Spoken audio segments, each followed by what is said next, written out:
اعوذ باللہ من الشیطان الرجیم بسم اللہ الرحمن الرحیم۔ پیارے بچوں السلام علیکم۔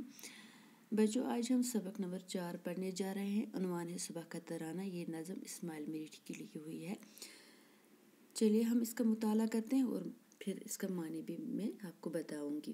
خبر دن کے آنے کی میں لا رہی ہوں، اجالا زمانے میں پھیلا رہی ہوں، بہار اپنی مشرق سے دکھلا رہی ہوں، پکارے گلے صاف چلا رہی ہوں، اٹھو سونے والوں کہ میں آ رہی ہوں۔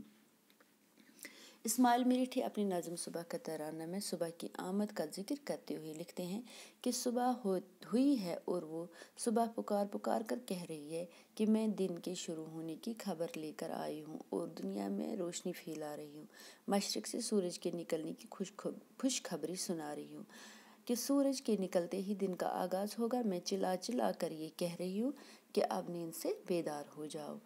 اذاں پر اذاں مرغ دینے لگا ہے، خوشی سے ہر ایک جانور بولتا ہے، درختوں کے اوپر عجب چہچہا ہے، سہانا ہے وقت اور ٹھنڈی ہوا ہے، اٹھو سونے والوں کہ میں آ رہی ہوں۔